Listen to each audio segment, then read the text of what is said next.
Jakarta, 2022.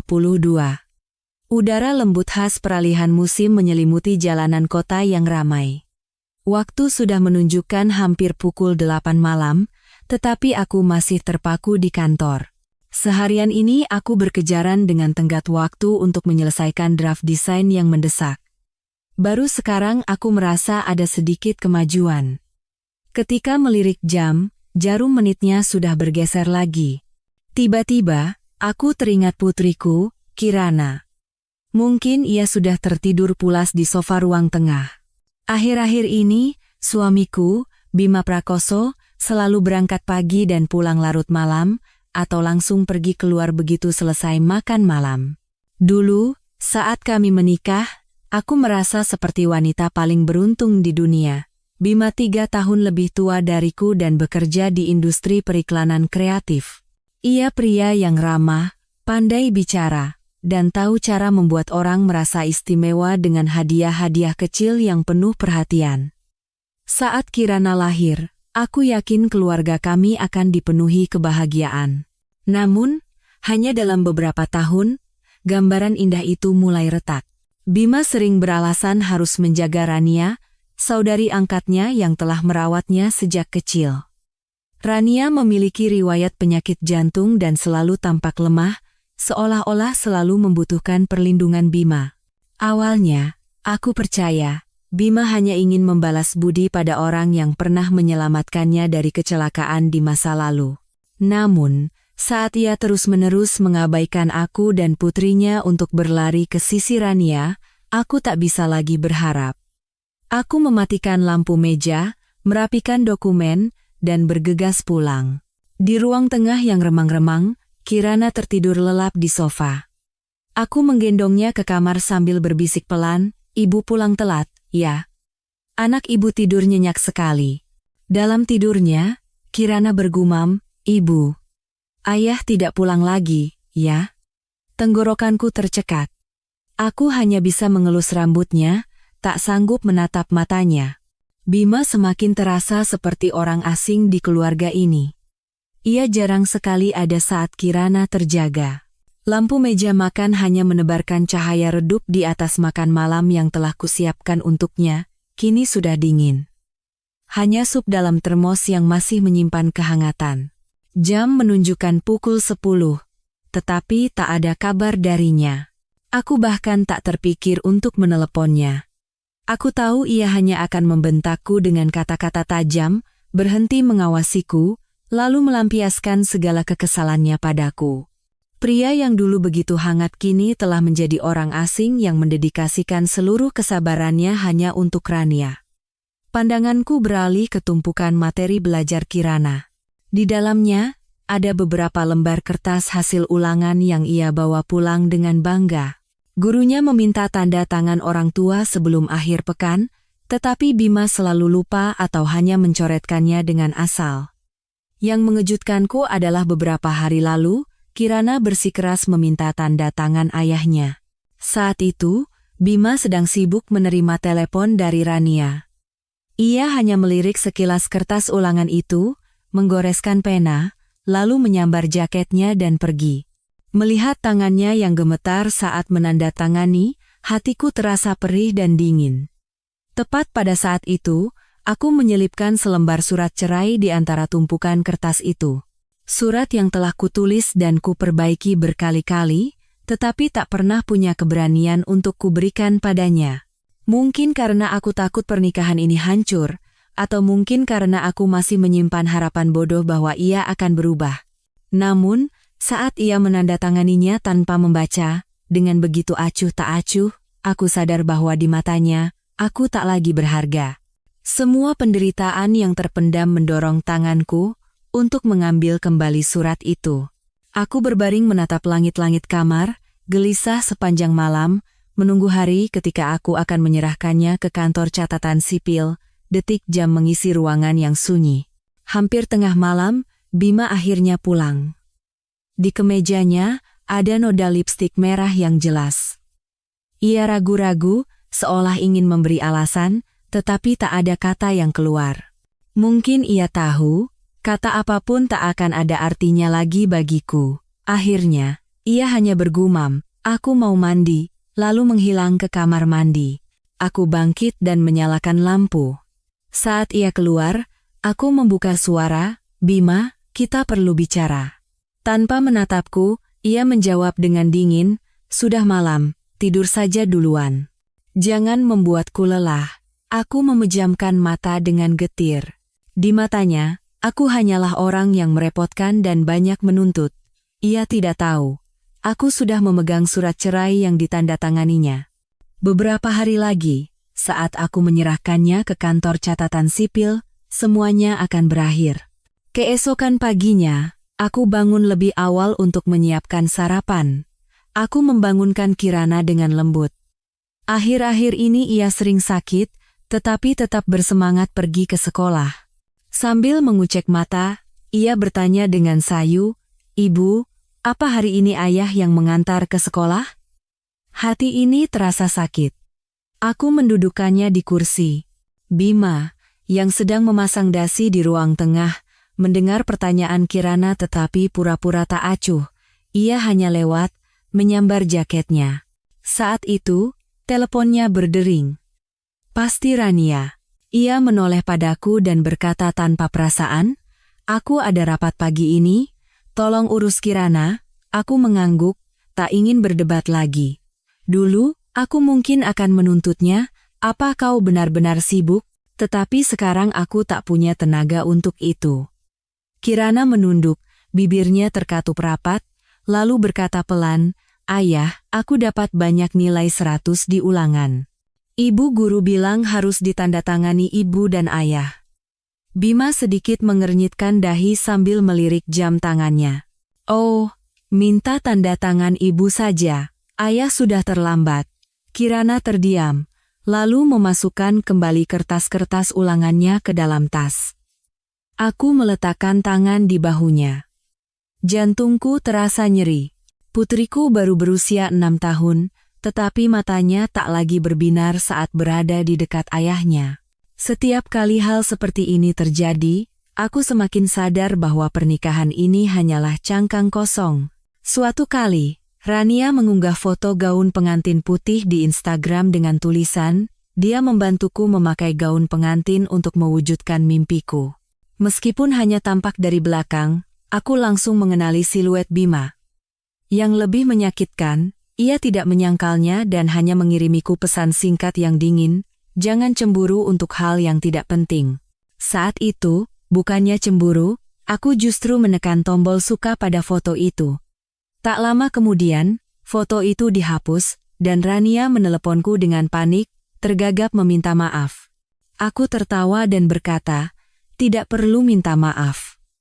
Apa hakku untuk ikut campur?" Malam itu, Bima pulang larut. Aroma parfum wanita masih melekat di lehernya. Ia meletakkan tasnya, ragu sejenak, lalu berkata, "Aku hanya menemani Rania memilih gaun." Katanya, ia ingin mencobanya sekali sebelum menikah. Aku menatap noda lipstik merah di kerah kemejanya dan membersihkannya tanpa kata. Sikapku yang dingin membuatnya marah. Ia mencengkeram pergelangan tanganku dan bertanya kasar, "Apa kau bahkan tidak cemburu?" Matanya menyiratkan amarah. Aku tersenyum tipis dan menarik tanganku. "Untuk apa cemburu? Kamu bukan milikku lagi." Saat ia hendak mengatakan sesuatu, teleponnya berdering. Terdengar isak tangis Rania yang sudah kukenal. Ia mengerutkan kening, menatapku seolah berharap aku akan menahannya.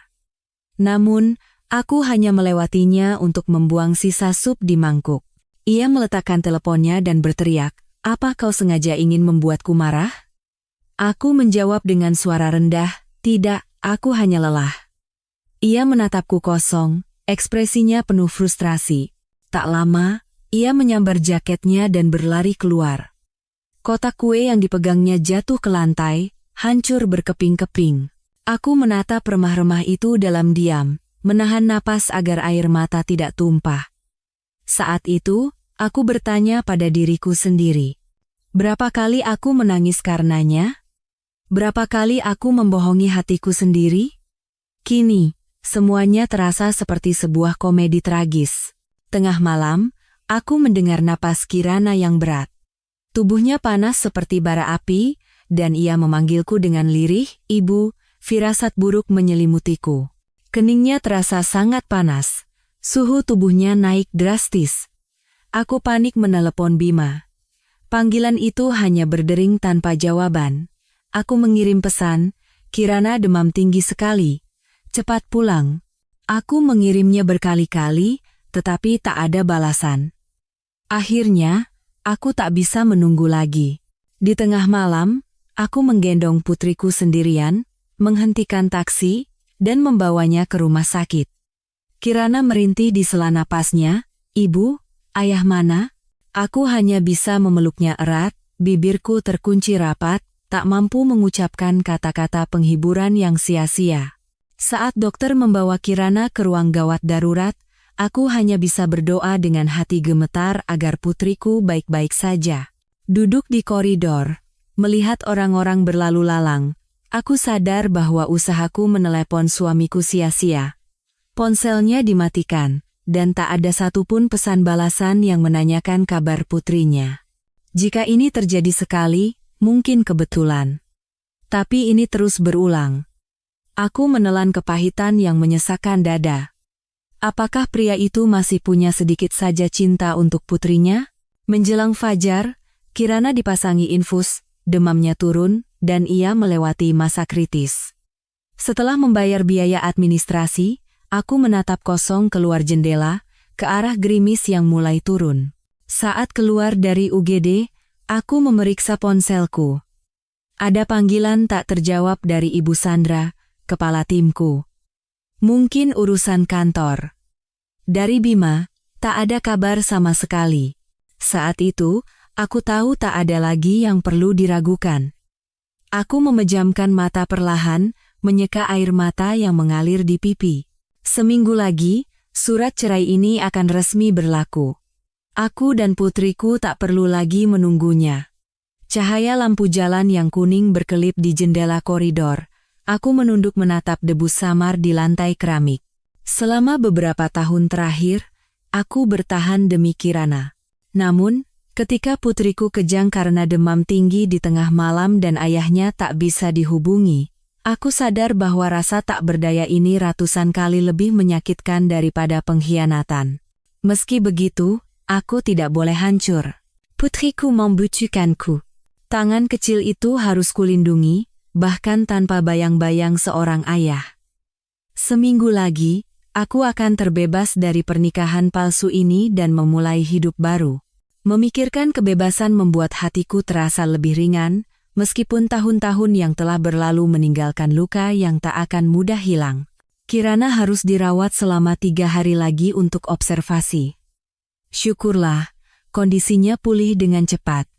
Aku hampir selalu berada di rumah sakit, hanya meminta bantuan rekan kerja untuk beberapa urusan mendesak. Masa tunggu surat cerai selama seminggu berlalu hari demi hari. Aku menghitungnya seperti menghitung hari menuju kebebasan dari mimpi buruk. Pagi hari saat Kirana diizinkan pulang, dokter berkata kondisinya sudah membaik, dan ia hanya perlu banyak istirahat serta asupan gizi yang cukup di rumah. Setelah membayar tagihan, aku membuka WhatsApp dan membaca pesan dari Ibu Sandra. Ia menyarankanku untuk mempertimbangkan mutasi ke kantor cabang Surabaya. Di sana, program dukungan untuk anak-anak sangat baik, terutama bagi anak-anak yang memerlukan perhatian khusus pada sistem kekebalan tubuhnya. Dulu, aku ragu karena tak ingin meninggalkan Jakarta, tetapi sekarang, pindah ke sana mungkin adalah pilihan yang tepat. Aku menggandeng tangan Kirana keluar dari gerbang rumah sakit. Sinar matahari pagi menerpa wajahnya yang masih pucat. Ia sedikit menyipitkan mata. Saat taksi datang, aku menggendongnya masuk dan berkata dengan lembut, "Kita pulang ke rumah dulu." "Ya." Setelah itu, ibu akan ajak Kirana pindah ke tempat lain. Di sana udaranya lebih bersih dan tidak berbau obat. Kirana mengangguk dan menyandarkan kepalanya di bahuku. Sepanjang perjalanan, aku hanya berharap kehidupan di masa depan tidak akan lagi menyakiti putriku. Setibanya di rumah, pemandangan kosong yang sama seperti beberapa hari lalu menyambut kami. Bima tidak ada. Kopernya tergeletak di sudut, tetapi pakaiannya sudah tidak ada. Pasti ia pergi ke tempat Rania lagi. Kirana tampak lelah setelah keluar dari rumah sakit, jadi aku membawanya ke kamar. Saat aku menidurkannya di ranjang, ku dengar pintu terbuka sangat pelan. Ketika aku menoleh, Bima berdiri di sana. Ia tampak terkejut melihatku dan bertanya, "Kenapa tidak meneleponku saat Kirana pulang?" Aku membuang muka. "Untuk apa? Kau pasti akan bilang sibuk dan pergi lagi." Ia sepertinya tidak menyangka aku akan menjawab seketus itu. Ia terdiam sejenak, lalu menambahkan, "Apa dia baik-baik saja?" Aku menjawab singkat, "Ya," lalu hendak menutup pintu. Bima mengulurkan tangan untuk menahannya, tetapi kemudian menariknya kembali. Akhirnya, ia hanya berkata, "Aku harus bertemu klien sore ini, jadi tolong jaga Kirana." Aku berhenti dan tersenyum sinis. Aku selalu menjaganya. "Kenapa baru sekarang kau mengatakannya?" Ia menggigit bibirnya, tampak tidak nyaman, tetapi tidak bisa berkata apa-apa. Ia berbalik dan memainkan ponselnya, seolah ingin menghindari percakapan ini. Aku pun melanjutkan pekerjaanku dalam diam. Sore harinya, Kirana merengek ingin pergi ke pertemuan orang tua di sekolah. Katanya, hari ini akan ada sesi di mana guru memuji murid-murid berprestasi. Aku tidak ingin membuatnya lelah karena baru saja keluar dari rumah sakit, tetapi ia bersikeras, jadi aku tak punya pilihan. Saat turun ke lobi gedung, tak disangka Bima sudah menunggu dengan mobilnya dan berkata, "Biar aku yang antar. Jangan terlalu lelah." Aku terkejut. Sudah berapa lama ia tidak pernah berinisiatif seperti ini? Kirana juga tampak terkejut, matanya berbinar. Ayah benar-benar mau ikut?" Bima mengangguk dan menggandeng tangan putrinya. Aku terdiam sejenak. Mungkin ia benar-benar merasa bersalah dan ingin menebusnya, pikirku. Namun, harapan samar itu lenyap dalam sekejap. Tepat saat ayah dan anak itu tiba di gerbang sekolah, teleponnya berdering, dan aku bisa mendengar isak tangis Rania. "Bima, aku sesak napas." Bima melepaskan tangan Kirana, menoleh padaku dengan ekspresi panik. "Tolong bawa Kirana masuk, aku ada urusan mendadak." Setelah itu, ia mencium kening putrinya sekilas dan menghilang secepat kilat, seolah mendapat panggilan darurat. Aku melihat Kirana berdiri terpaku di tempatnya.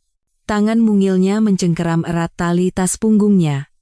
Aku tahu betapa sakit hatinya, tetapi ia tidak menangis.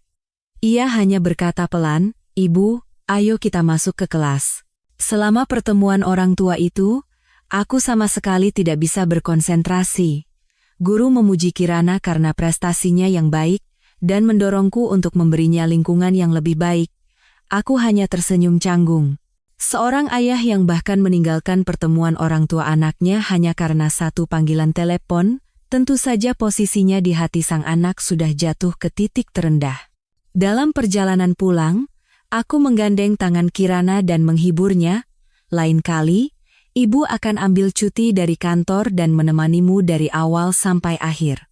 Kirana menunduk dan menjawab dengan suara kecil, "Ibu, jangan terlalu memaksakan diri. Aku tidak apa-apa." Kedewasaan tiba-tiba dari putriku terasa seperti pisau yang mengiris hatiku. Anak berusia 6 tahun seharusnya tidak perlu sepengertian ini. Karena itulah, aku semakin yakin. Aku harus pergi. Aku tidak akan lagi membiarkan putriku menggantungkan harapan pada pria yang selalu meninggalkan keluarganya. Malam itu, setelah memandikan Kirana, teleponku berdering. "Ibu Sandra."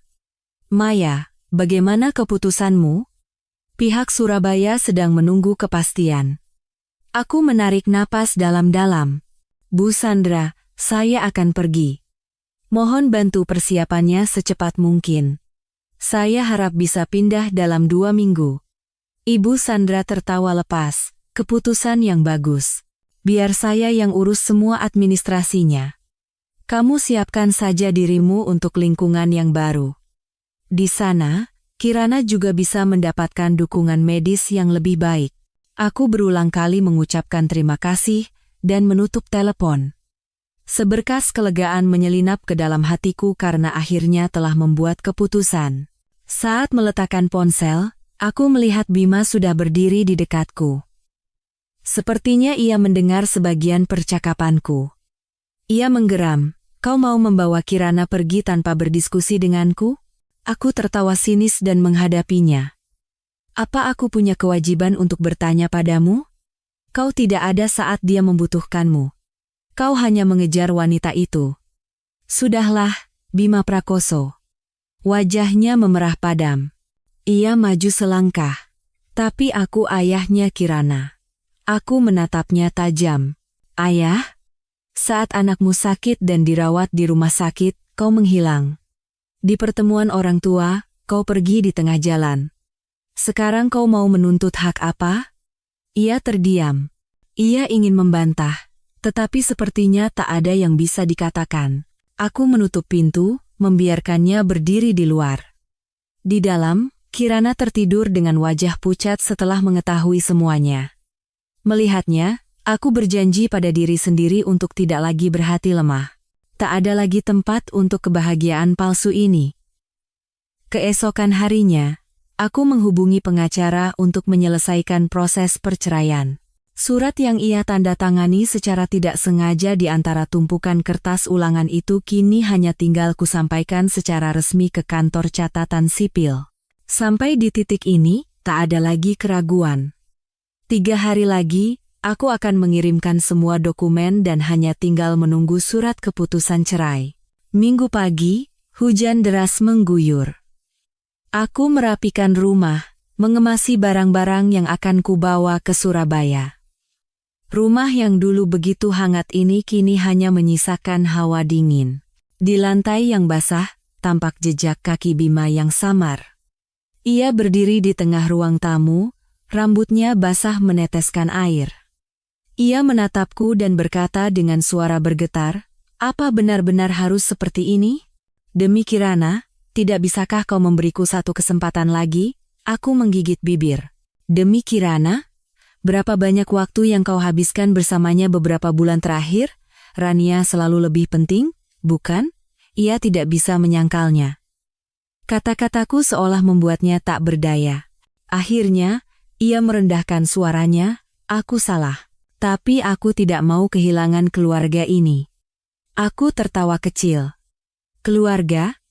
Bima Prakoso, jangan gunakan kata itu. Kaulah yang telah menghancurkannya." Ia berdiri diam, tangannya terkepal erat. Matanya penuh kesedihan, tetapi aku hanya merasakan kehampaan, bukan simpati. Air mata yang bisa kutumpahkan untuknya sudah lama mengering. Larut malam, telepon berdering lagi. Kali ini, aku bahkan tidak melihatnya. Pasti Rania. Saat ia mengangkat telepon, suara lelah dan isak tangis terdengar dari seberang. Isinya tidak jelas, tetapi pasti keluh kesah seperti biasa. Bima ragu-ragu. Ia tampak bimbang antara ingin tinggal dan ingin pergi. Akhirnya, ia menyambar jaketnya dan berlari keluar. Lagi-lagi.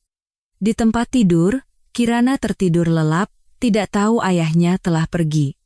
Aku mengawasinya dari balik tirai, menggigit bibirku. Tak ada lagi yang perlu dikatakan. Keesokan paginya, aku pergi ke kantor pos dan mengirimkan berkas perceraian secara resmi. Sekarang, hanya tinggal menunggu beberapa hari hingga disetujui oleh kantor catatan sipil. Aku merapikan pakaian dan, dengan bantuan Ibu Sandra, mengurus pendaftaran sekolah Kirana di Surabaya. Pintu rumah sedikit terbuka. Udara lembab dan kepedihan masa lalu seolah larut bersama tetesan air hujan yang dingin. Sebelum pergi, aku menatap foto pernikahan kami di rak untuk terakhir kalinya. Lalu, aku menurunkannya dan memasukkannya ke dalam kotak. Angin menyelinap melalui celah jendela, mengayunkan tirai dengan lembut. Dulu, saat ia berlutut melamarku, aku menangis haru. Kini, yang tersisa hanyalah kepedihan. Terkadang, melepaskan adalah satu-satunya cara agar tidak saling menyakiti lagi. Aku menutup kotak itu dan menghela napas. Rasanya ringan, seperti telah meletakkan beban berat.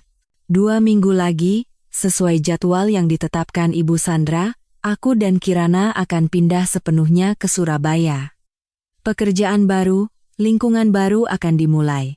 Kirana akan mendapatkan perawatan yang lebih baik dan belajar di tempat dengan fasilitas lengkap.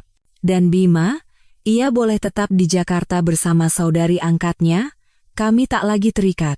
Kirana pulang dari sekolah membawa gambar keluarga baru yang ia buat.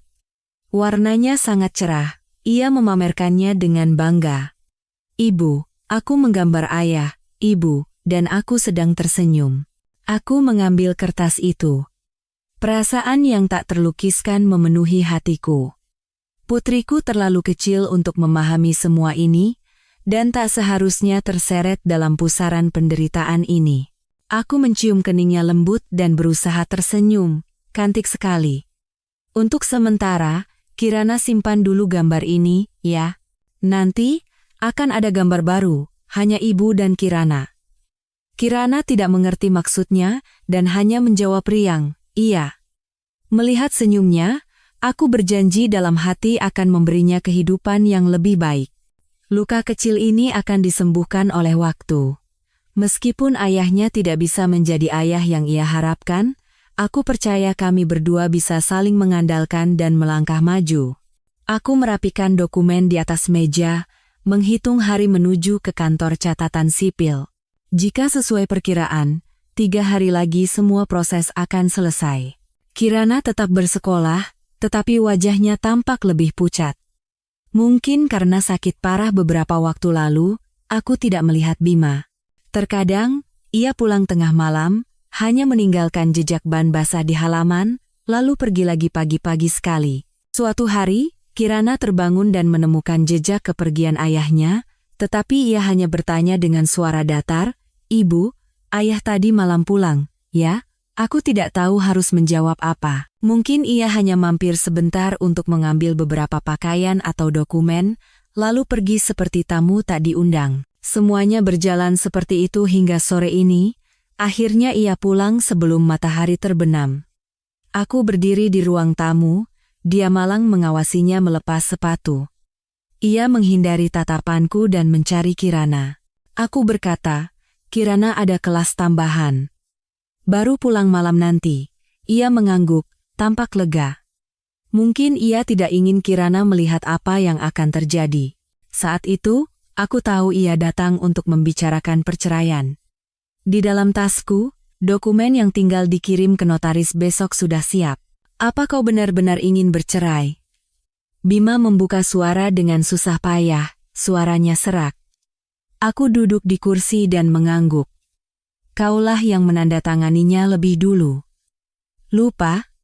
Ia menatapku. Tanpa sadar, tangannya terkepal hingga buku-buku jarinya memutih. Ia mengulangi seperti kebiasaan, "Aku tidak tahu itu surat cerai." "Kau menipuku," aku tersenyum tipis. Tak ada sedikit pun rasa bersalah di mataku. "Kau yang tidak membacanya, aku tidak memaksamu." Kata-kata itu seolah mencekik udara di ruangan. Ia menatapku dengan sorot mata terluka. Mungkin ia ingin memakiku dengan keras, tetapi kemudian ia merendahkan suaranya, "Maya, kita sudah bersama selama 8 tahun.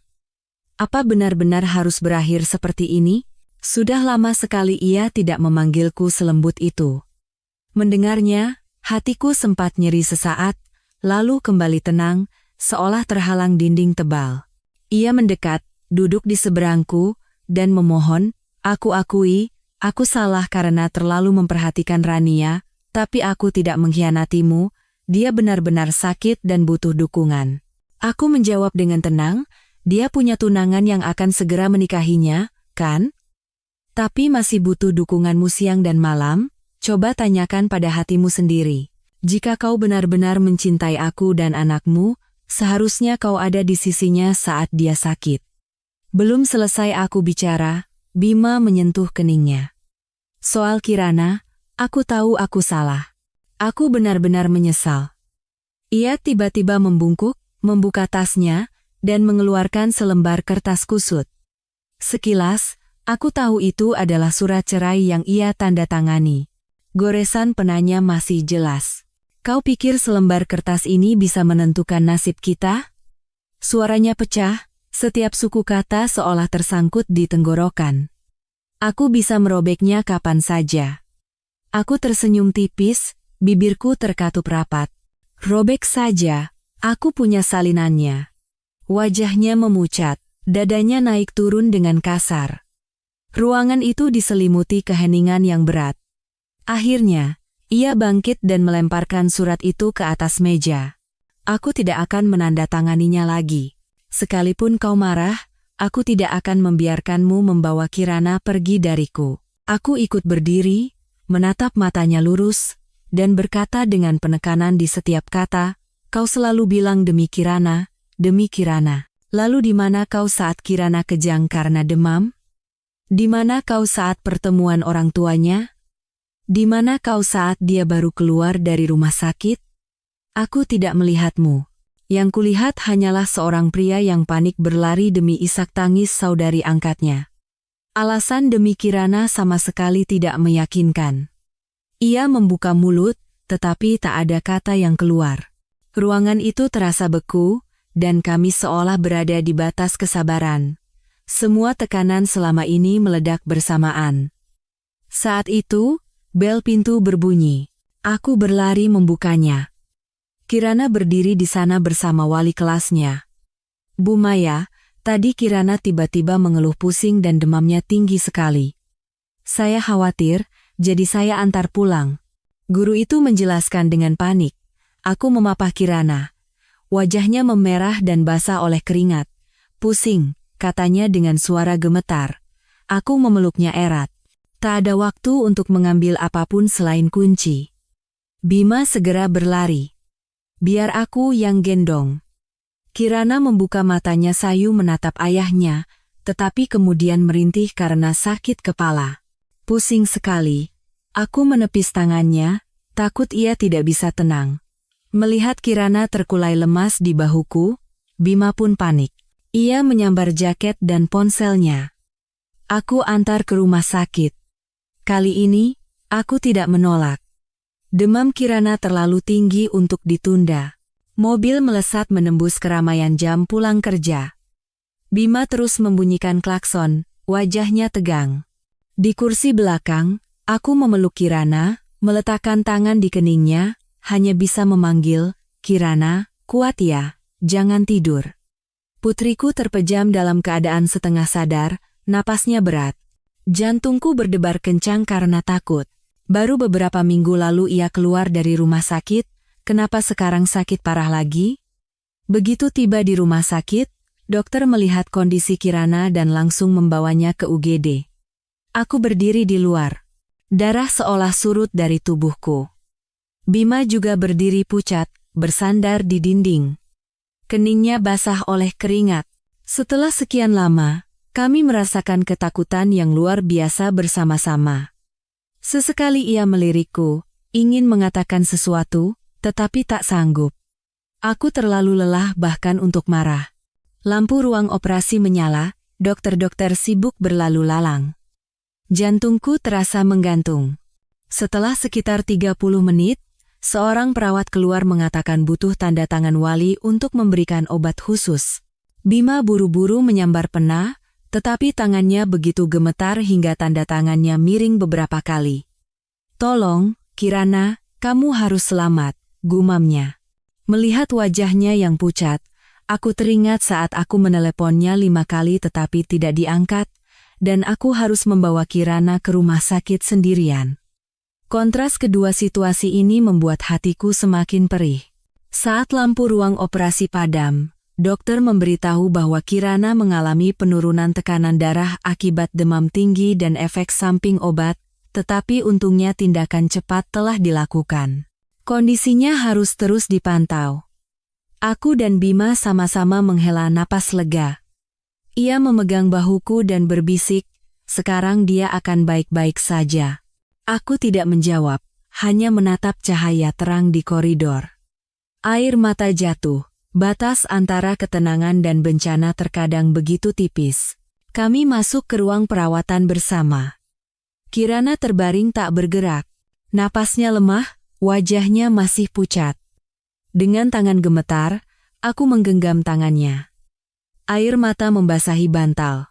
Bima mendekat, mengelus pipi putrinya dengan lembut, lalu berkata ragu-ragu, "Maafkan ayah. Ayah membuatmu menderita lagi." Baru tengah malam Kirana sadar sejenak. Ia membuka matanya sayu dan memanggil, "Ibu." Aku menangis haru dan berlari menghampirinya. "Ibu di sini. Kamu baik-baik saja?" Kirana tersenyum lemah. "Kepalaku sedikit sakit, tapi sudah lebih baik." Ia melihat sekeliling, menemukan Bima yang duduk di tepi ranjang, dan memanggil, "Ayah." Bima membungkuk dan menggenggam tangannya. "Ayah di sini. Ayah tidak akan kemana-mana." Ujung hidung Kirana memerah, ia mengangguk pelan. Ia tampak begitu rapuh, seperti malaikat dengan sayap patah. Saat itu, hatiku terasa sangat sakit. Sebesar apapun kebencianku padanya, aku masih berharap putriku memiliki ayah yang semestinya. Namun, harapan itu seolah tak terjangkau. Lukanya sudah terlalu dalam. Keesokan harinya, dokter mengatakan Kirana harus dirawat beberapa hari lagi untuk menerima infus dan observasi. Ruangan itu dipenuhi bau disinfektan, dan suara mesin yang berdesing membuat suasana terasa mencekam. Aku duduk di samping tempat tidur, mengganti kompres di kening putriku. Bima beberapa kali berkata, "Istirahatlah sebentar, biar aku yang menjaga Kirana, karena takut aku kelelahan." Aku tidak menjawab dan tidak beranjak. Aku takut jika aku memejamkan mata, kondisi Kirana akan kritis lagi. Bagaimanapun, aku tidak bisa mempercayai siapapun selain diriku sendiri. Siang harinya, telepon Bima berdering. Ia melihat layar ponselnya, sedikit mengerutkan kening, lalu buru-buru mematikannya. Namun, telepon itu berdering lagi. Ia merendahkan suaranya, "Rania, aku tidak bisa datang sekarang." Aku mendengarnya dan tertawa sinis. "Kenapa tidak pergi merawat pasienmu yang lemah itu?" Ia meletakkan ponselnya di meja dengan kesal. "Aku tidak bisa meninggalkan Kirana dalam situasi seperti ini. Aku tidak ingin berdebat lagi." Mungkin ini pertama kalinya dalam beberapa tahun terakhir. Ia menolak Rania dengan begitu tegas. Yang lebih mengejutkan adalah kekhawatiran yang ia tunjukkan pada Kirana saat ini. Tapi, bukankah sudah terlambat? Malam itu, aku memaksa Kirana makan sedikit bubur. Setelah beberapa suap, ia menatapku dengan mata lelah.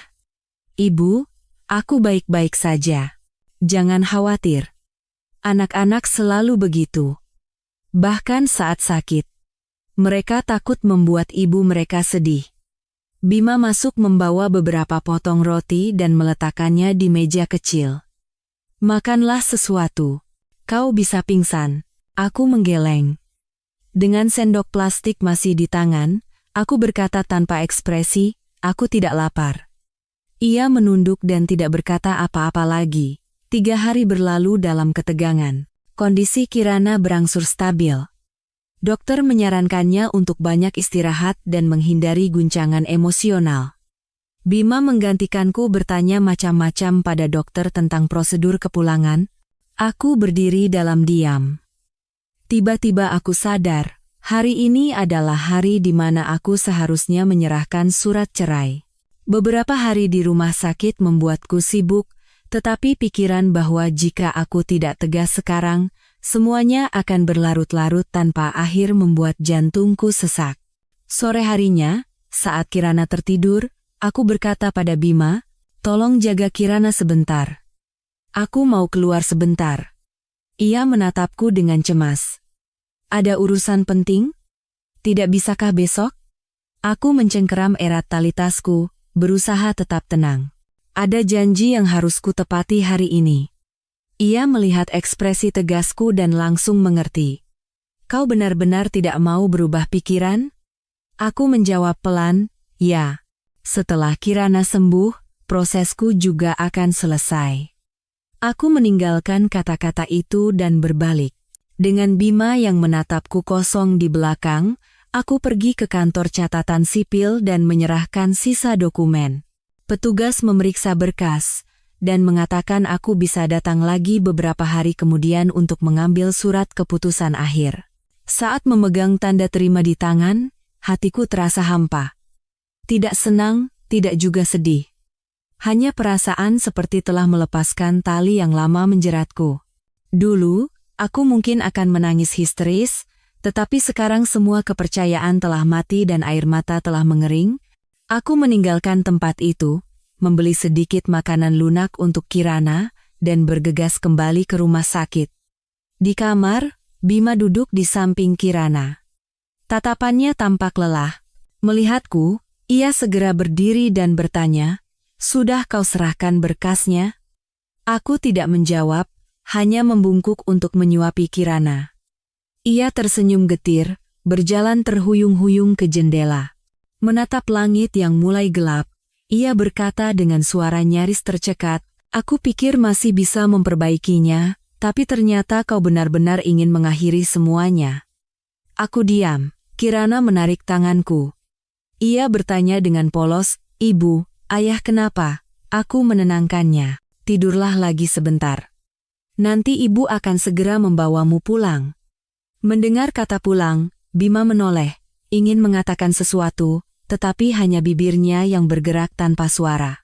Malam itu, aku berbaring di ranjang darurat di sudut kamar, tetapi tidak bisa tidur. Di tempat tidur, Kirana tertidur lelap, dan Bima duduk di kursi. Sesekali ia menghela napas, lalu menahannya. Waktu berlalu di antara bau disinfektan dan suara tetesan infus. Sejenak, hatiku terasa sangat sakit. Bukan karena penyesalan atas pernikahan ini, melainkan karena kasihan pada putriku yang akan segera kehilangan kehadiran seorang ayah di sisinya, tapi aku tidak menyesal. Keputusan yang telah kuambil harus kujalani sampai akhir, untuk membebaskan diriku dari lingkaran penantian yang sia-sia. Menjelang fajar, Kirana terbangun, wajahnya tampak lebih segar. Ia memanggil pelan, "Ayah, Ibu." Bima buru-buru mendekat, memaksakan senyum. "Putri ayah sudah baik kan?" Kirana mengangguk sedikit, lalu menatapku. "Ibu, kita pulang ke rumah, yuk. Ayah ikut juga?" Pertanyaan polos itu membuat suasana menjadi berat. Aku menggenggam tangannya dan berkata dengan suara tercekat, "Kita harus menunggu dokter memeriksa lagi sampai boleh pulang. Ayah mungkin harus pergi karena ada pekerjaan." Wajah Bima memucat, tetapi ia tidak berani menyangkal. Siang harinya, setelah pemeriksaan terakhir, dokter mengizinkan Kirana pulang. Bima mengurus administrasi dalam diam, tidak pernah meninggalkan sisi putrinya. Aku memperhatikannya menggendong Kirana ke mobil, memasangkan sabuk pengaman, dan menasihatinya dengan lembut, "Jangan nakal, ya." Tindakan-tindakan yang sudah sangat terlambat. Mobil melaju menuju rumah yang akan segera kami tinggalkan. Di perjalanan, tak ada yang bicara. Masing-masing membawa beban pikiran. Kami semua tahu, ini bukan sekadar perjalanan pulang, melainkan perjalanan untuk memutus ikatan terakhir yang tersisa. Semuanya seperti bola lampu yang baru saja padam. Masih ada sedikit kehangatan, tetapi ditakdirkan untuk segera lenyap selamanya. Kirana pulang dari rumah sakit kemarin sore, dan hari ini aku tidak menyuruhnya ke sekolah agar ia bisa beristirahat di rumah. Kantor catatan sipil memberitahuku untuk datang akhir pekan ini untuk mengambil surat keputusan. Waktu yang tersisa di rumah ini tinggal hitungan hari. Bima pergi pagi-pagi ke kantor, katanya proyek iklannya sedang ditunda. Sebelum pergi, ia melihat Kirana dan ingin mengatakan sesuatu padaku, tetapi akhirnya diam saat aku membuang muka. Aku berganti pakaian, bersiap keluar untuk membeli bahan bubur untuk Kirana. Saat baru menuruni tangga, aku melihat seorang pria menunggu di depan pintu. Ia mengenakan jas putih dengan santai, rambut hitamnya rapi, wajahnya tenang, dan postur tubuhnya tinggi. Pandangan kami bertemu sejenak, dan kami berdua sama-sama tertegun. "Maya," Lama tidak bertemu. Suara yang rendah dan hangat, suara yang kukenal dalam ingatan, aku sedikit mengerucutkan bibir. Mas Adrian, Choi Min Jun. Cinta pertamaku semasa kuliah dan putra tunggal dari guru wali kelas yang sangat kuhormati. Sepertinya ia baru saja kembali setelah melanjutkan studi kedokteran di Inggris dan bekerja di sana. Tak pernah kusangka akan bertemu lagi dengannya dalam situasi seperti ini. Ia tersenyum tipis dan menunjuk tas kerjanya. Aku baru saja dipindah tugaskan ke Rumah Sakit Pusat Jakarta. Aku dengar dari Bu Sandra kau sedang kesulitan karena masalah kesehatan anakmu, jadi aku ingin mampir. Apa kau baik-baik saja? Pertanyaan baik-baik saja itu membuat tenggorokanku tercekat. Aku hanya bisa mengangguk. Adrian melihat raut wajahku dan menebak ada sesuatu, tetapi ia tetap sopan. Ia menyodorkan kartu namanya. Aku juga baru kembali, jadi masih banyak yang harus diurus. Kalau kau butuh dokter untuk Kirana, telepon saja kapanpun. Ia berhenti sejenak, lalu menambahkan, aku juga dengar Kirana sempat dirawat. Syukurlah bukan kasus yang berbahaya, tapi harus terus dipantau. Sekarang dia baik-baik saja? Aku membelalakan mata. Bagaimana Mas tahu? Ia menepuk pelantas kerjanya dan berkata dengan nada meminta maaf, muncul di rekam medis elektronik. Dan aku sengaja memberi perhatian khusus pada namamu. Oh, Bu Sandra juga bilang kau berpikir untuk pindah ke Surabaya. Di sana ada pusat imunologi anak, jadi itu pilihan yang bagus. Bagaimanapun, di Jakarta kekurangan spesialis. Mendengar kata-kata Adrian, berbagai perasaan berkecamuk di hatiku. Dulu, kami adalah pasangan terkenal yang sama-sama berprestasi dan menjadi harapan para guru.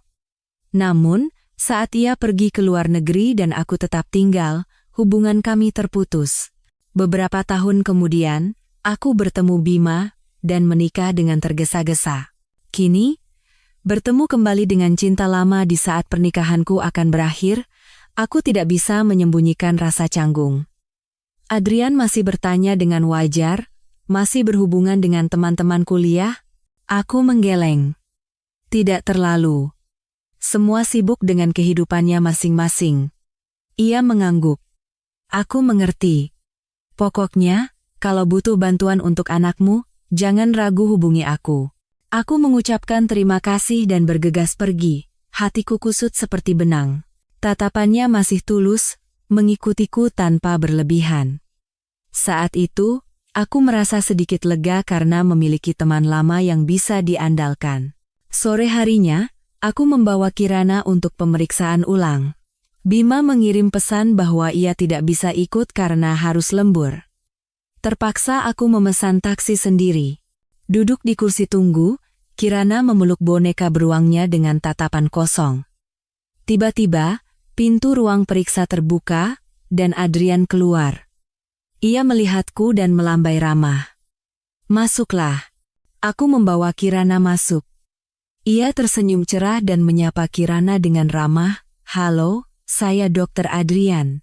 Bagaimana kondisimu sekarang? Kirana menatapku malu-malu, lalu mengangguk kecil. Masih sedikit lelah, tapi demamnya sudah turun. Selama pemeriksaan, Adrian bertanya dengan teliti tentang kondisi kesehatan Kirana, riwayat penyakitnya, dan gejala demam tinggi yang tidak normal.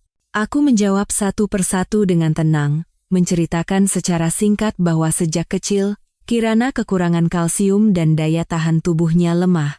Ia mengangguk dan mencatat dengan serius.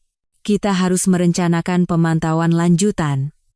Sebaiknya kita kombinasikan pemeriksaan imunologi rutin dengan terapi pendukung. Kirana masih kecil, jadi pastikan dia cukup istirahat dan tidak stres. Saat aku terdiam, ia bertanya pelan, apakah ada tekanan keluarga yang bisa membuat anak stres? Aku terdiam sejenak. Berusaha tetap tenang, aku berkata, tidak ada apa-apa. Semuanya baik-baik saja. Adrian menatapku seolah bisa membaca pikiranku, tetapi tidak bertanya lebih jauh. Ia mengangguk, mencetak brosur, dan mengingatkan, apa perlu aku kenalkan ke psikolog anak? Aku menggeleng. Terima kasih, Mas. Untuk sekarang tidak perlu. Nanti aku hubungi kalau butuh. Ia menghargai keputusanku dan mengantar kami sampai ke pintu. Tepat saat kami akan pergi, tak disangka Bima muncul. Ia baru saja keluar dari lift dan sedang mencari ruang periksa. Melihat Adrian berdiri di sampingku dan Kirana, wajahnya langsung menegang. Aku terkejut dan bertanya, "Bagaimana kau bisa di sini?" Katanya sibuk. Ia tampak bingung sejenak, menatap Adrian dengan curiga, lalu menjawab, "Aku khawatir dengan Kirana, jadi langsung ke sini setelah selesai kerja." Adrian mengangguk sopan, lalu berbalik dan mengingatkanku sekali lagi untuk tidak lupa pemeriksaan rutin dan menelepon jika ada apa-apa. Melihat sikap ramahnya, Bima sedikit mengernyitkan dahi, lalu menarik tanganku dan Kirana pergi. Sepanjang jalan, ia diam. Baru setelah sampai di tempat parkir, ia bertanya ketus, "Siapa pria itu?" Aku menjawab singkat, "Dokter yang menangani Kirana." Ia terus bertanya, "Tapi kenapa sepertinya dia kenal denganmu?" Sambil memasangkan sabuk pengaman Kirana, aku berkata dengan kesal, "Kenapa kau bertanya seperti itu? Saat anak sakit, kau tidak peduli. Sekarang baru penasaran?" Ia menggigit bibirnya. Ekspresi tidak puasnya terlihat jelas. Akhirnya, ia melempar kunci ke kursi, duduk di belakang kemudi, dan tidak berkata apa-apa lagi. Udara di dalam mobil terasa dingin seperti es. Kirana merasakan suasana itu dan merapat padaku. Setelah beberapa saat, Bima tiba-tiba membuka suara. Aku tidak suka cara dokter itu bersikap sok akrab. Aku tertawa sinis. "Apa hakmu untuk ikut campur? Kita akan segera bercerai." Ia mencengkeram setir dengan erat. Urat-urat di lengannya menonjol. "Kita belum bercerai. Kau masih istriku." Mendengar kata-kata keras kepalanya, aku merasa lelah. Jika ia benar-benar peduli dan cemburu padaku seperti sekarang, mengapa ia mengabaikanku selama bertahun-tahun? Aku diam malang membuang muka, memeluk Kirana, dan mengabaikannya. Malam itu, hujan tiba-tiba turun. Aku berdiri di dekat jendela, bertanya-tanya. Apakah proses mutasi sudah selesai? 2 hari lagi aku akan menerima surat keputusan cerai, dan beberapa hari setelahnya, aku dan putriku akan berkemas dan pergi ke Surabaya. Saat sedang melamun, bel pintu berbunyi dengan tergesa-gesa. Saat kubuka, Adrian berdiri di sana dengan jas hujan yang basah kuyup. Di tangannya ada sebuah kotak obat kecil, ia tersenyum meminta maaf. Aku baru selesai jaga malam dan mampir untuk melihat kondisi Kirana. Aku juga membawa vitamin C untuk anak-anak. Melihatnya menggigil kedinginan, aku buru-buru berkata, "Masuklah, Mas. Kau basah kuyup."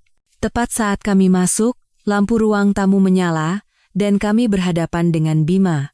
Ia sedang duduk di sofa, mengisi daya ponselnya. Sepertinya ia akan pergi. Melihat Adrian masuk, ia menegang. Matanya memancarkan kemarahan. Udara menjadi tegang seperti tali busur. Adrian tetap sopan, mengangguk sedikit. "Selamat malam. Saya dokter yang menangani Kirana. Semoga tidak mengganggu." Bima berdiri dan berkata dengan dingin, "Dokter? Sepertinya Anda punya banyak waktu luang, ya? Sampai-sampai mengunjungi rumah pasien larut malam." Adrian tetap tersenyum tipis, tidak membalas, dan menjelaskan, "Saya hanya khawatir Kirana kelelahan, jadi saya mampir sebentar." Bima mendengus sinis dan menatapku tajam. "Kau yang menyuruh orang ini datang?" Aku sedikit bingung. "Bukan. Mas Adrian datang sendiri." Ia tertawa sinis dan berbalik ke arah Adrian.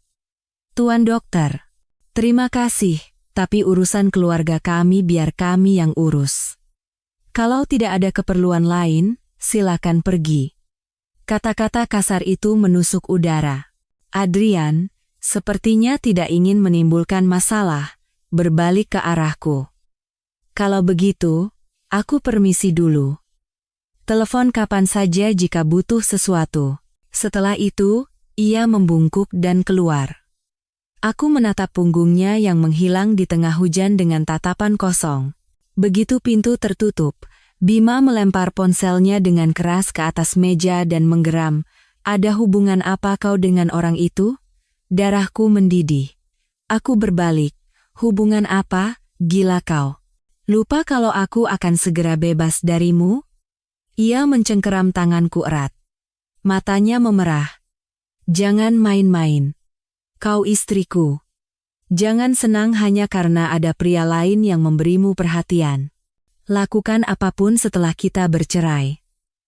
Hinaan itu membuatku marah. Sudahlah. Bima Prakoso, selama bertahun-tahun aku sudah sabar melihatmu mengejar wanita lain. Apa sekarang aku berutang sesuatu padamu? Ia menegang.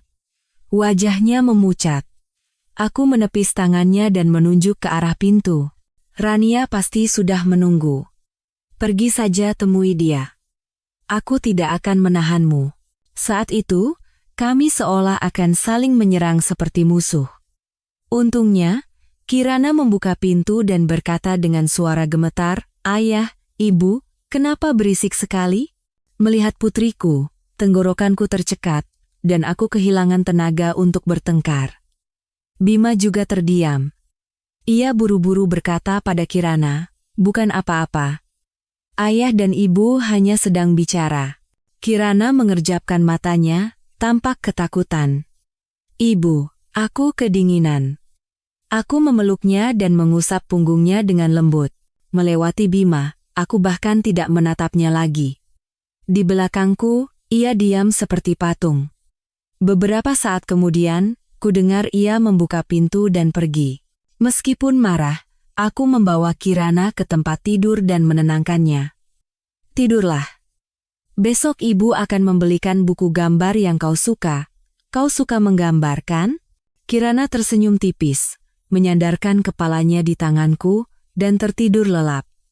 Melihat wajahnya yang tenang, tekadku semakin kuat. Mungkin di mata Bima, aku dan putriku tidak lebih penting dari satu panggilan telepon atau beberapa tetes air mata saudari angkatnya. Baru saat aku benar-benar akan pergi, ia mulai cemburu. Namun, kecemburuan itu hanya membuatku semakin lelah, tidak ada rasa tersentuh sama sekali. Keesokan harinya, Bima pergi pagi-pagi seperti biasa dan tidak kembali. Kirana bersikap tenang di rumah. Sesekali ia menyebut nama Adrian. Paman Adrian bilang aku harus banyak makan sayur, jadi aku berusaha keras. Aku mengangguk. "Bagus kalau kau mendengarkan nasihat dokter." Kirana menjawab dengan polos, "Paman baik sekali, ya. Ibu juga berpikir begitu, kan?" Aku hanya tersenyum dan mengangguk. Saat sedang menyalakan air untuk mencuci tangan Kirana, telepon berdering. "Adrian." Ia bertanya dengan cemas tentang kondisi Kirana dan mengatakan bisa memberikan resep tambahan jika perlu. Aku mengucapkan terima kasih dan menenangkannya. Kirana baik-baik saja. Ia ragu sejenak. "Besok ada waktu? Ada seminar kedokteran, dan kalau kau ingin tahu tentang proses pengobatan di Surabaya, aku bisa memberikan beberapa materi." Aku pikir itu ide yang bagus. Kami sepakat bertemu di sebuah kafe dekat rumah sakit. Sebelum menutup telepon, ia berkata pelan, "Sudah lama kita tidak bicara dengan benar. Aku senang ada kesempatan ini." Aku menutup telepon dan menatap keluar jendela. Hujan gerimis lagi. Tiba-tiba, jantungku berdebar dengan irama yang aneh. Bukan kegembiraan, bukan juga debaran yang kuat. Rasanya seperti aliran air bawah tanah yang samar. Aku tahu perasaan itu. Itu adalah firasat tentang sesuatu yang lembut dan hangat, yang telah lama kulupakan. Setelah semua luka, aku belum punya keberanian untuk memulai lagi. Namun, kehadiran Adrian membuatku berpikir bahwa hidupku tidak hanya dipenuhi penderitaan dan kehilangan. Mungkin setelah menerima surat cerai, aku bisa menemukan kembali kepercayaan. Yang lebih penting, aku ingin putriku menjalani kehidupan yang tenang, tanpa air mata dan pertengkaran. Dan jika ia benar-benar menyukai pria seperti Adrian, itu juga hal yang baik. Tentu saja, itu hanya pikiran selintas, aku tidak bisa memastikan apapun. Aku hanya tahu bahwa aku perlahan-lahan keluar dari bayang-bayang pernikahan yang usang dan melangkah maju. Aku memutuskan untuk menyekolahkan Kirana kembali lebih awal. Aku hanya berpesan padanya untuk segera memberitahu guru jika merasa lelah. Akhir-akhir ini, ia jauh lebih sehat dan tidak sepucat saat di rumah sakit. Aku masih harus waspada, tetapi setiap kali teringat saat ia terbaring di ranjang UGD, aku merinding. Setidaknya sekarang, ia berangsur pulih dan kembali ke kehidupan sekolah yang normal. Aku menghela napas lega, merasa beban berat di hatiku sedikit terangkat. Belakangan ini, Bima tidak lagi membahas perceraian. Ia tetap sibuk, tetapi setiap ada waktu luang, ia pulang ke rumah, bukan lagi lari ke tempat Rania. Ia membelikan Kirana mainan baru, memasak sendiri, atau membersihkan rumah. Setiap kali melihatnya sibuk di dapur, aku teringat masa-masa ketika ia juga pernah berdiri di dapur demi istri dan anaknya. Hanya saja, dulu aku merasa terharu dan bahagia, tetapi sekarang semuanya terasa seperti sandiwara. Terlebih lagi, aku sudah mengajukan surat cerai dan hanya tinggal menunggu proses terakhir. Sekalipun ia bersikap manis, itu tidak bisa menghapus luka mendalam yang ia tinggalkan. Aku tidak ingin berlarut-larut, tetapi ia terus berputar-putar di sekitar kehidupan kami. Suatu hari, aku pulang kerja terlambat dan mendapatinya sedang rajin mengepel lantai. Ia berkata, "Sudah pulang? Aku sudah masak sop iga, panaskan saja." Aku terdiam sejenak, lalu berkata pelan, "Terima kasih." Kemudian, aku melewatinya dan masuk ke kamar. Mungkin ia tidak terbiasa dengan sikap dinginku. Saat aku selesai mandi dan keluar, ia masih berdiri di depan pintu, seolah ingin mengatakan sesuatu. Melihatku, ia ragu-ragu. "Begini, aku hanya bertanya dengan tenang, Kirana sudah tidur?" Ia mengangguk. Ekspresi sedih melintas di wajahnya. Akhirnya, ia tidak berkata apa-apa lagi, hanya mengambil jaketnya dan pergi dalam diam. Penyesalan yang terlambat tidak lagi menimbulkan gejolak di hatiku. Terkadang aku merasa diriku kejam, tetapi saat mengingat apa yang telah ia lakukan di masa lalu, aku kembali tenang dan acuh tak acuh. Suatu sore, sepulang kerja, aku bertemu Adrian yang menunggu di depan gerbang kantor. Ia tersenyum cerah. "Mau kuantar jemput Kirana? Aku baru saja selesai memberikan konseling kesehatan anak-anak di sekolah dekat sini, jadi sekalian saja." "Kau juga susah mencari taksi, kan?" Aku tidak punya alasan untuk menolak. Aku naik ke mobilnya. Di perjalanan, kami mengobrol santai tentang masa lalu. Ia bercerita baru saja mengunjungi makam ibunya di kampung halaman, mengatakan sangat merindukannya, tetapi harus segera kembali bekerja. Saat aku bertanya apakah pekerjaannya berat, ia tersenyum ringan dan berkata, "Pekerjaan dokter memang seperti ini, tapi aku merasa puas bisa membantu pasien."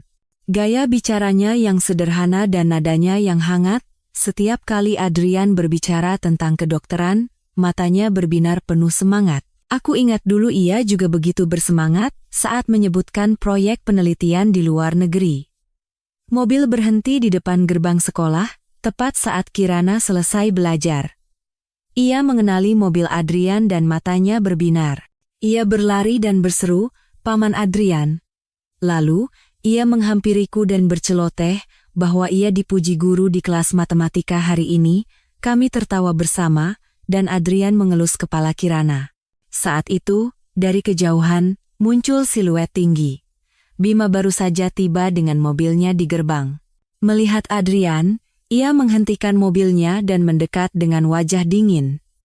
"Kirana senang. Ayah juga menjemputku?" Bima mengangguk, mengerutkan kening ke arah Adrian. "Anda muncul lagi." Adrian tersenyum ramah dan menjelaskan, "Saya ada jadwal konseling di sekolah ini, jadi sekalian saja mengantar mereka berdua." Bima tidak menyembunyikan tatapan tidak sukanya. "Tidak perlu.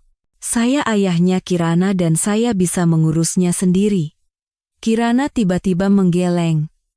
Ayah, aku mau naik mobil Paman Adrian bersama ibu. Ayah bisa datang nanti. Anak-anak tidak mengerti kecemburuan orang dewasa. Bima menatapku, bertanya dengan kesal, kau mau pergi denganku atau dengan orang itu? Aku mengubah sikapku dengan suara tenang. Mas Adrian sudah janji akan mengantar kami, kau tidak perlu khawatir. Ia kehilangan kata-kata, berdiri terpaku, lalu menghela napas dan kembali ke mobilnya. Kirana naik ke mobil Adrian dan terus berceloteh. Aku bisa menebak alasan apa lagi yang akan Bima gunakan untuk mencari gara-gara besok. Benar saja, malam itu ia datang saat aku sedang merapikan ruang tamu. Melihat aku sendirian di rumah karena Kirana sudah tidur lebih awal, ia masuk tanpa melepas sepatu dan membentak, "Kau selingkuh dengan dokter itu, kan?" Aku meletakkan piring, mengerutkan kening. "Apa maksudmu?" "Aku tidak punya kewajiban untuk menjelaskannya." Ia marah, bibirnya menyeringai. "Kau pikir aku bodoh? Kau anggap aku apa? Kau masih tidak tahu niatnya mendekatimu?" Aku menggigit bibir. "Itu urusanku." Urat di keningnya menonjol. Tangannya terkepal. "Jadi kau sudah lama mengincar pria lain dan merengek minta cerai, ya?" Kata-kata itu seperti pisau. Aku nyaris tertawa. "Kau pikir semua orang tidak bertanggung jawab sepertimu? Kau pikir aku tidak tahu apa yang kau lakukan pada Rania?" Ia terkejut, mencoba membantah. "Aku dan Rania tidak ada hubungan apa-apa." Aku menarik napas dalam-dalam dan menjawab singkat, "Sudahi saja pembicaraan ini, tidak ada gunanya. Kau tidak punya hak untuk mengaturku." Lalu aku berdiri dan menghalanginya. "Kalau urusanmu sudah selesai, silakan pergi." Sudah malam. Matanya memerah, ia berdiri diam, lalu tiba-tiba meraih tanganku dan mencengkeramnya erat. "Aku akui aku salah di masa lalu, tapi kau juga keterlaluan. Sebelum aku menandatangani surat cerai terakhir, aku masih suamimu." Aku menepis tangannya. Jantungku berdebar kencang. "Lepaskan tangan ini." Ia tidak melepaskannya, malah mencengkeramnya lebih erat. Matanya membara. "Kau milikku." Tepat pada saat itu, terdengar suara gemetar Kirana. "Ayah. Ibu." Kami membeku dan menoleh. Putriku berdiri di depan pintu kamar, air matanya berlinang. Aku buru-buru berlari dan menggendongnya, menggertakkan gigi. "Pergi. Jangan biarkan anak melihat ini." Ia tersadar, melihat Kirana, lalu mundur selangkah, tangannya terkulai lemas. Setelah beberapa saat, ia menunduk dan keluar, menghilang dalam kegelapan.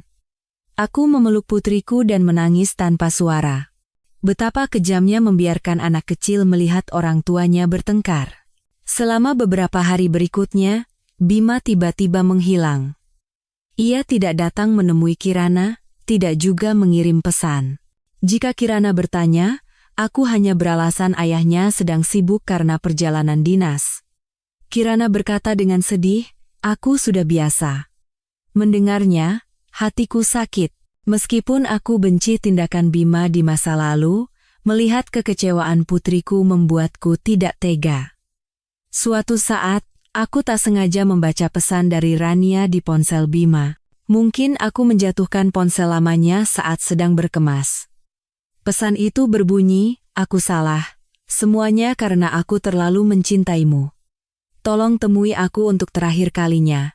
Aku ingin minta maaf." Aku menutup ponsel itu. Apakah Bima pergi menemuinya sekarang? Sejujurnya, aku tidak terlalu peduli lagi. Itu urusannya. Tiba-tiba, aku teringat Adrian. Aku tersenyum tipis. Pria hangat yang membuat kami merasa aman. Mungkin di masa depan, aku bisa mempertimbangkannya, tetapi sekarang, Kirana adalah prioritas utama. Akhir pekan, Kirana merengek ingin pergi ke taman hiburan. Aku sedikit khawatir karena ia baru saja sembuh, tetapi hatiku luluh saat ia memohon, "Ibu, Aku ingin membuat kenangan indah bersama ibu.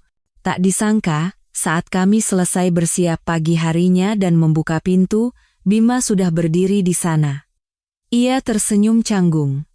Aku dengar, Kirana mau ke taman hiburan. Boleh aku ikut? Terkadang aku juga ragu. Bagaimanapun, Kirana masih ingin ayahnya ada di sisinya, jadi aku diam. Kirana berlari keluar, memeluk lehernya, dan bersorak, "Ayah." Melihatnya begitu gembira, aku tidak tega menolaknya. Taman hiburan itu ramai dengan suara musik dan wahana. Kirana berlari ke kolam bola, lalu naik komedi putar. Bima memakai topi telinga kelinci dan sengaja membuat ekspresi lucu untuk membuatnya tertawa. Kirana tertawa sampai menangis. Melihat pemandangan itu, hatiku terasa campur aduk. Jika saja ia memperlakukan Kirana sebaik ini sejak dulu, mungkin semuanya akan berbeda. Sore harinya, kami pergi ke area roller coaster. Kirana takut ketinggian, jadi ia hanya bisa naik wahana yang lambat.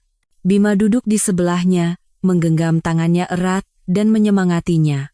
"Tidak apa-apa, ayah ada di sini." Kirana menyipitkan mata dan tersenyum. Momen ayah dan anak bergandengan tangan itu tanpa sadar membangkitkan kenangan awal pernikahan kami.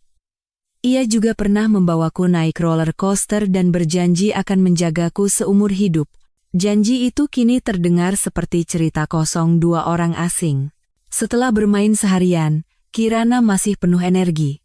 Ia ingin boneka berbentuk kucing, dan Bima langsung membelikannya. Ia menggendongnya sambil tertawa, "Lain kali ayah akan ajak ke sini lagi." Kirana menjawab dengan gembira, "Iya." Aku hanya berjalan diam di belakang, tidak ingin lagi memendam fantasi apapun. Hari ini ia membuat Kirana tertawa, tetapi siapa yang bisa menjamin bagaimana hari esok? Malam harinya, kami bertiga keluar dari gerbang taman hiburan. Suasananya tampak ringan, tetapi saat tiba di tempat parkir, Bima tiba-tiba menegang. Dari kejauhan, sebuah mobil perak melaju kencang, lurus ke arahku dan Kirana.